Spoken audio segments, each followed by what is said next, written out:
En Afrique de l'Ouest, la résurgence des coups d'État y fait tache d'huile ces dernières années.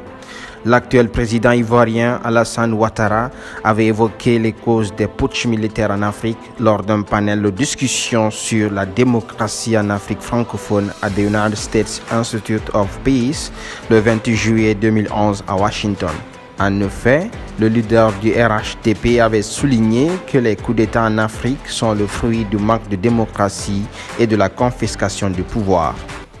Vous savez, les coups d'État en Afrique sont le fait aussi du manque de démocratie. Évidemment, quand on accapare le pouvoir, pendant trop longtemps, il arrive un moment où les choses basculent. Et surtout avec l'ère que nous vivons, Internet, où on vous voit tous les jours. Je dis souvent à mes enfants, je dis, écoutez, à force de nous voir tous les jours à la télévision, dans 2 ans, les Ivoiriens ne voudront plus me voir. Ils voudront voir un nouveau visage, parce que c'est naturel. Vous voyez, les gens veulent du nouveau, ils veulent du neuf. Et donc, on est dans une ère nouvelle.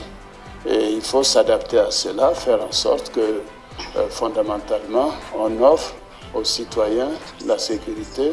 Mais cette sécurité doit s'accompagner de liberté, de respect des lois.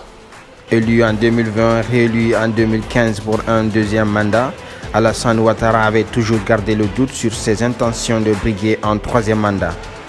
Par conséquent, au crépuscule de son second mandat en 2020, Alassane Ouattara avait mis fin au suspense en renonçant devant les députés réunis en congrès qu'il ne serait pas candidat à sa propre succession. Il avait ainsi déclaré de vouloir transférer le pouvoir à une jeune génération.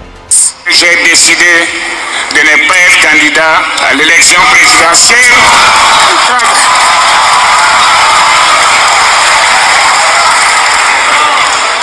À l'élection présidentielle du 31 octobre 2020 et de transférer le pouvoir à une jeune génération. L'alternance démocratique est une pilule amère que les présidents africains ont du mal à avaler. Contrairement à sa décision de transférer le pouvoir à la fin de son second mandat, Alassane Ouattara avait annoncé le 6 août 2020, contre toute attente, sa candidature aux élections présidentielles en évoquant des cas de force majeure. Les défis auxquels nous sommes confrontés pour le maintien de la paix, la sécurité nationale et sous-régionale, ainsi que la nécessité de juguler la crise sanitaire. Le risque que tous les acquis, après tant d'efforts et de sacrifices, consentis par toute la population, soient compromis. Le risque que notre pays recule dans bien des domaines. Tout cela m'amène à reconsidérer ma position. Face à ce cas de force majeure, et par devoir citoyen, j'ai décidé de répondre favorablement à l'appel de mes concitoyens me demandant d'être candidat à l'élection présidentielle du 31 octobre 2020. Je suis donc candidat à l'élection présidentielle du 31 octobre 2020.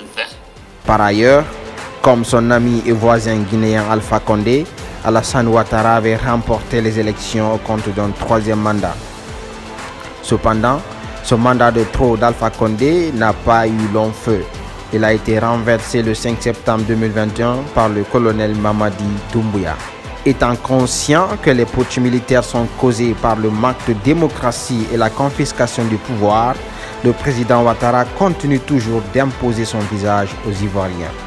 Ne risque-t-il pas de se faire emporter par la même tempête qui a délogé son alter ego Alpha Condé? Avec cette tendance, Alassane Ouattara pourrait-il être épargné et aller au bout de son mandat?